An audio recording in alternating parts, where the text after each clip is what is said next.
Housing Quality Awards. Pro Builder, that's a program that we do every year to recognize operational excellence among builders of all sizes in any region, any market. So I've got two, both judges and award winners for us to talk about that program a little bit. So come on down and take a listen. So before I dive into some of the questions we've got, why don't you guys just tell these folks who you are, where you come from, and then your involvement with NHQA at this point. Tim, go ahead. My name is Tim O'Brien. I'm with Tim O'Brien Homes, and we're out of Wisconsin. We're in two markets, Milwaukee and Madison, and we focus on a semi-custom production platform. And every home that we do is a third-party energy certification and a third-party green certification, and we really focus on customer experience in our marketplace. And my name is Bob Kehlor. I'm an executive partner with True Homes. We build in the Carolinas, Charlotte, Triad area, Raleigh, Wilmington, and Charleston. Our focus is in the first-time home buyer, move-up buyer, focusing on the client experience, customer satisfaction, and as well as operational efficiency. Now, both of you have won NHQA Gold, and Tim, I know, Bob, you won in 2019, correct? 2018, okay, 2018. But you've won a couple of times, haven't you, or just once? Yeah, so we won. First we won a bronze, and then we won two silvers, and it's been a journey for us. And then we won the gold in 2017. That's right. Okay, so and I was told, we were talking yesterday with a couple of your cohorts here at the same kind of forum, and the point was made that it's really not winning, it's earning, because the program is such an intensive look into your business, and it's really not a competition between you two or any builders that are trying to earn a distinction for NHQA. It's really earning it, and on your own merits and through the examination process. So, well, and now since you both have earned gold, now you're examiners, and I know you've gone on a lot of examinations. And Bob, what was your experience like doing that last year? Well, it was a great experience. It gave me an opportunity to see what other builders are doing, have an opportunity to get some insights in their operation. We look at that, it's really a privilege for us to be part of that process, because it gives us an opportunity to continue to benchmark our business with other excellent builders in the market. Great, thanks. And Tim, what's been your experience as a judge, as an examiner? Last year, Bob and I had the opportunity to work together, and what I really enjoyed, I guess, when I was on the receiving end of the site visit, is just the passion that the judges bring, and that they really want to help you. And I took that mindset going into this, and Bob, myself, and another person really got an opportunity to get to understand the people in the organization that we were involved with, and to learn about their business and provide some good constructive feedback, really, and also too to learn some things ourselves that we weren't aware of, or how builders are able to have a higher level of operation excellence. Right. Excellent. Well, I'm going to step back a little bit and just talk about when you heard about or were aware of National Housing Quality Award, what the motivation was to actually go and apply, become part of that process. So was there a particular, in your case, Tim, a motivation or an impetus that said, we want to get into this and see how we do? Yeah, so honestly, I mean, it started with a person that we had hired in our organization who had been through the process before. It had been something that we had been looking for and towards, and our continuous improvement mindset, kind of how we're wired, and constantly looking for quality management opportunities.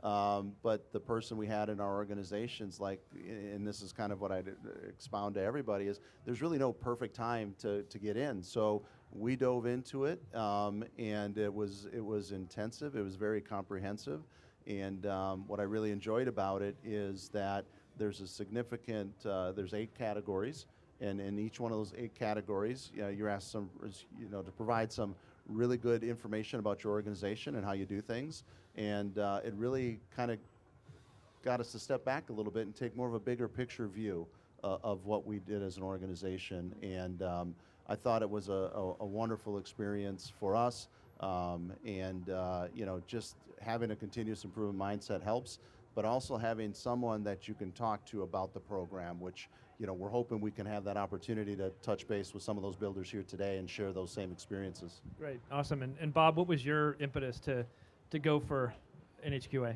Yeah, well, we had a couple of exposures to NHQ. So a previous company that the founders at True, myself, a couple of their executive partners were with, we actually went through the process in the late 90s. And our purpose at that time was to really benchmark our business against the industry. And it gave us an opportunity and exposure to some real experts in the industry, getting feedback from them. I think we were a bronze recipient at that time. And then the second was Charlie Scott with Woodland O'Brien Scott. We've had a relationship with Charlie using his client survey system for years, and Charlie's been a judge. And so we've gotten a lot of exposure from him, and our real driver for us to go through the process was to benchmark our business. We'd felt that we'd put several operational systems in place, had built a solid business, but at the same time, we really didn't have any perspective as to how we would compare against the industry. And so the NHQ process was an awesome experience for us. And number one, going through the application process really caused us to think more deeply about our business in a variety of areas. And then going through the evaluation process really gave us a chance to interface with people that had been in the process before, had been recipients of the award, and opened up some opportunities for us to really find areas where we still had areas that we could potentially strengthen our business moving forward. Right. And were there things, well, I'm going to step back a little bit. So for both of you, was the goal initially to get a site visit where you do get that feedback and that benchmarking? I mean, you're going to get a feedback report even if you don't get a site visit, but I imagine a site visit's pretty critical to getting that benchmarking. Oh, absolutely. I mean, certainly the feedback from the report, but having people on site and getting a chance to interface with them and interact on our business was absolutely the first goal we had. Yeah, I agree. I mean, that was kind of our goal going into it as well. When we were just very excited when we heard that we were going to get a site visit, because honestly, it was something we were just striving for, but it wasn't an immediate expectation. And like Bob mentioned, the value in the site visit is just it's incredible. And the feedback report that accompanies it after the site visit, it was right after that. It's just like, okay, what are the things now that we want to focus on, and when we go back next year, that we can show that we've done better on and improved upon and continue to learn. That's the greatest thing about this program, is just the continuous learning opportunity from a lot of different people, industry experts, and those that have won the award that have done some operational excellence in their own field. Let's talk a little bit about how you involved your teams, and I don't know kind of what your organizational structure was then or more recently, but how do you kind of engage your team to get this done? Because the application is not easy. It takes time. It's intensive. It's not something where your marketing person just kind of answers the question and you hand in an application. So how did you organize your team to kind of get through this process and make it efficient and make sure you got all perspectives? Yeah, so it's definitely not a one-page or two-page application that takes a few minutes to fill out. It's fairly comprehensive, and I think sometimes people could get overwhelmed with that. How we approached it was we did have our marketing person be involved in kind of the big picture view of the application itself, but we assigned each one of the categories to the functional discipline leader that would best be able to answer those questions. So we had 6 of the 8 categories, we had 6 different people involved. A couple people had a couple categories, and we just drilled into each one of those sections by the functional discipline. It really helped to kind of break it down and make it easier to fill out the application. And then our marketing person would go back and take a look at it and try to massage it, send it back to us. We would clean it up again and make sure that it fits within the parameters. But it really was a collaborative team effort. And it definitely is not something that just one person sits in the back corner of their office and does. We had a number of different meetings together to talk about it, to make sure that we were hitting the points that we wanted to hit. But it was definitely a team-based approach. And I imagine that, and Bob, I want to hear your experience too, but I imagine that you probably had some sort of a culture of collaboration already, like that was maybe, but did it accentuate that? Did it kind of galvanize that at some degree to say, look, this is an impetus for us to kind of really prove whether we have a culture of collaboration? Yeah, the great question, Rich. I mean, it really did galvanize our group together. It was amazing to sit in the room and have us challenge each other on some of the things that we put in there, just to make sure that we could back it up, right? When if we did get a site visit, when we got a site visit, when people come, that we really could be together and say, yes, this is what we do. Here's the information that we have to back it up. And again, we challenge each other in saying, hey, you know, here's another opportunity, here's something else that we should include in this section. So, I mean, it really did bring us closer together in terms of the operational discipline. And again, those 8 categories, I just can't speak enough about how it really is an all-encompassing approach to looking at your organization. Some of us are really good in sales and marketing, some of us are really good in production, but when you sit down and you look at all those 8 categories and you bring it all together, it's amazing what things you find out about yourself and learn about yourself. Right. And Bob, what was your experience that way? Oh, well, very similar to Tim's. We, like you said, there's 8 categories. We split those up amongst the subject matter experts within the business because it really took that level of insight of understanding how do we approach the business in that particular category. So that was distributed between our senior leaders. Each of them took ownership for, and at the very same point that Tim made, not only responding to it, but assuring that we actually had evidence of whatever we put on the piece of paper, because we knew if we got a site visit, that'd be the next expectation. And then one of our founders, Dan Horner, really took the role of, as the information came in, the write-ups came in, there was a necessary need to make it a cohesive message and create the linkages between the 8 different responses. And so there was an iterative process we went through in that. And I'd say to your point, your question about collaboration, I mean, clearly that was, that culture exists in our business. This was an opportunity for us to demonstrate it in a deeper way. And then for the rest of the organization, we really tried to also minimize the distraction to the business as we went through the process. We kept them informed on progress. We would have them provide input when we needed it to get enough detail to be able to provide a solid response. But overall, it really did create a higher level of teamwork. But also, I think the thing we learned from as we went through the process is, you know, we've been having our heads down for years trying to build a business, and going through the process really revealed to us the progress we've made.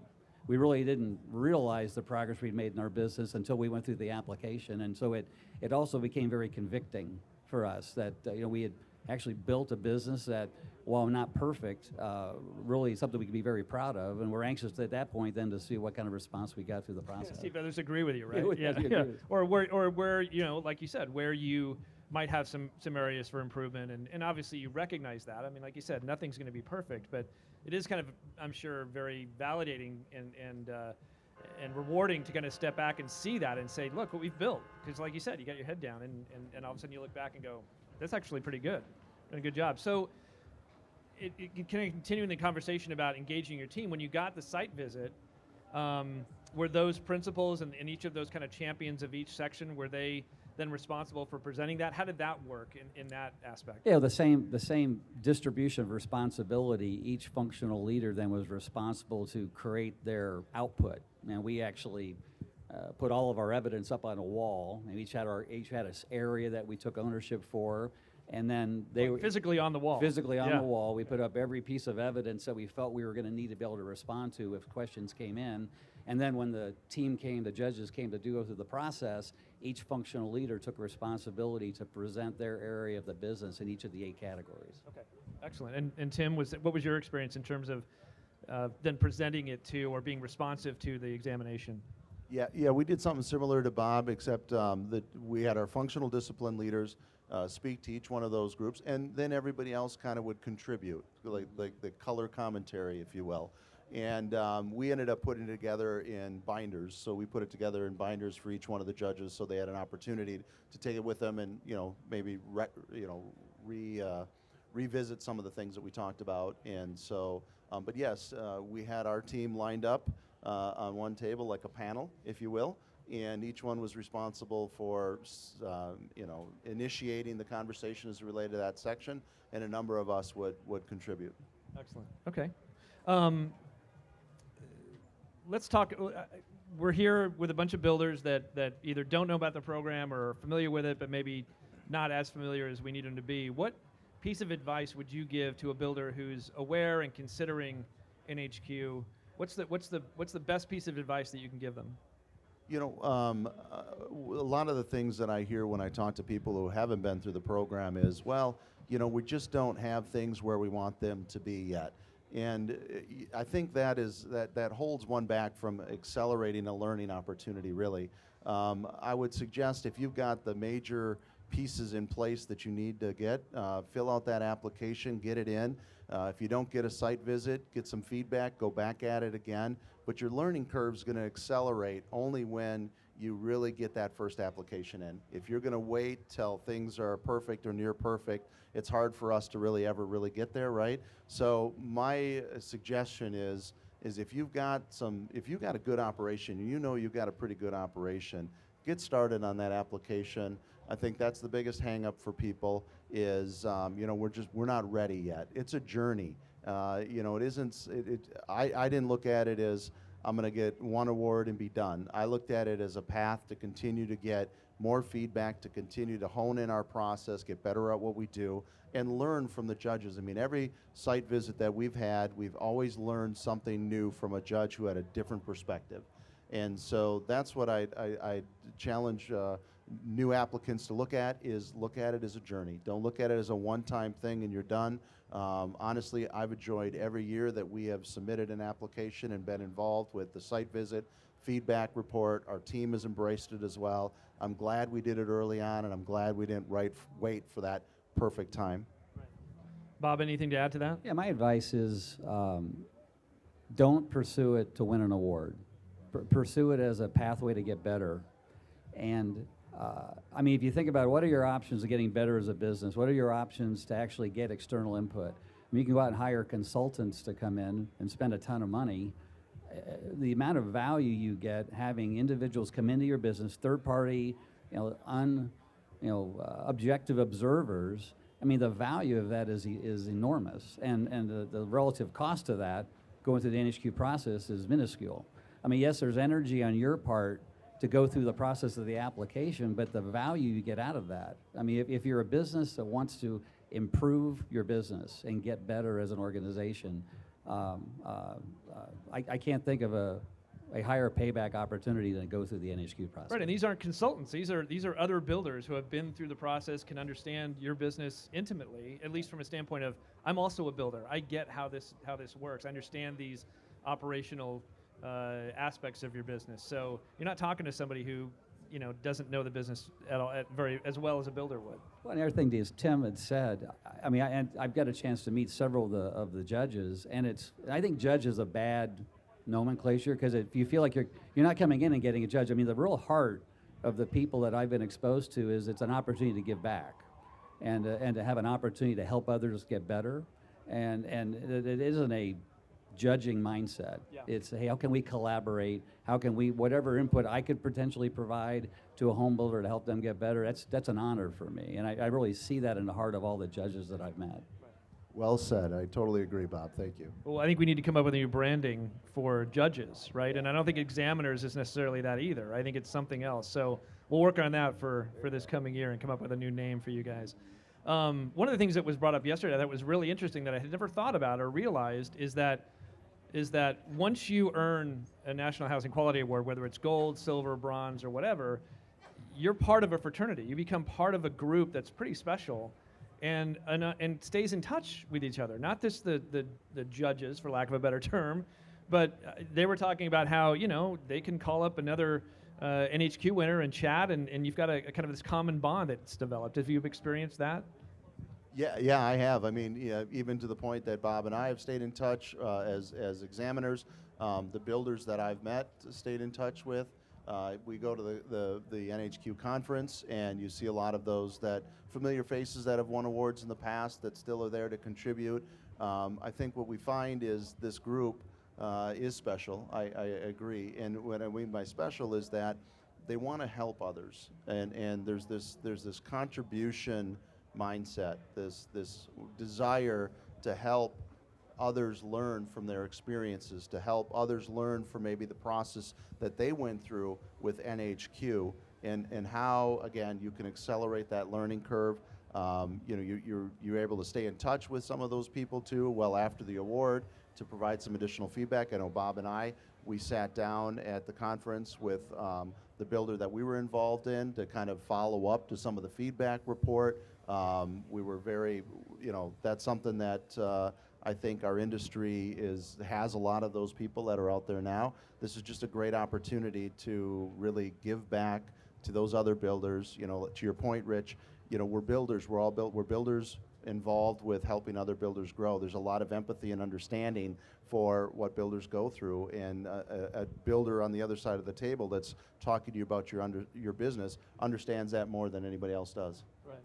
I mean, it was interesting, and the reason I brought it up too is that before we got on stage, you guys were in an intense conversation about some operational thing you were going through, and it was just like, I just wish we could record that, because that's really valuable information. You guys sharing best practices, experiences, fail forwards, whatever you want to call it, and just trying to come up with, I've got this issue, what do you think about it? And you hear about builders being kind of closed, keeping things close to the vest, not wanting to share kind of how they succeeded. But once you get through this process, it seems like that all kind of goes away, and you're willing to share with builders and say, hey, look, I want you to get better. It helps the whole industry get better. So, okay, excellent. Last thing, and this is kind of a fun question, but once you were on the other side of the table as a judge, examiner, is there anything that you can remember in your experience? I know you've done it 1 year, but that you thought, wow, that's something that I've never really thought of, that this builder has taken an approach to that aspect of his business. I mean, is there an example you can share with us that comes to mind? Well, it was interesting in that the builder that we had a chance to visit, with my one experience, I mean, their market strategy is totally different than ours. Their target market is totally different than ours, and just seeing their approach and the creativity they've demonstrated, how they've attacked this zero energy market that we've never even considered going and doing, and then on top of that, getting to meet the people and seeing the passion of the culture, how committed they were to their strategy. And so I thought it was refreshing to see that there's a variety of ways to succeed in this industry. There's not any one way, and that was really instructive to me in thinking about our business, and that we have a strategy, we've got a target market that we're trying to hit, and at the same time, there's other very, very successful businesses that are accomplishing similar levels of success with a whole different approach to the industry. Right. Yeah, I mean, I echo what Bob said, and in addition, just understanding of seeing how they all relate to one another, and their communication platforms, and the huddles that they do, the monthly meetings, and just how they communicate across the platform. It's a bigger organization than I'm from, so to kind of see how they are able to keep everybody in the loop with one-page reports, the one sheet, and other operational systems that they have to keep things moving efficiently and communicate, and just the respect that each one of them had for each other's position. That's always kind of just lifting, right? And to watch someone like that continue to grow into their space and what they do, it's just it's incredible. And the other piece is just getting to know the judges and the different disciplines that they bring to the table, and listening to some of the communication that goes on, the questions that are being asked. That was a nice piece to be part of that process. It really was. Excellent. Hey, Tim, Bob, I appreciate your time. This has been great insight. Hopefully that was valuable to folks that were listening. And just a reminder to people, the National Housing Quality Awards by ProBuilder, the Part 1 application, which is your intent to apply, is due by the end of the month, and then you have about 6 weeks from that point to finish your Part 2 application, which is the presentation we've been talking about for examination. So if there aren't any other questions, we'll let you guys go, but thanks again for your time. Thank you. Thank you. All right.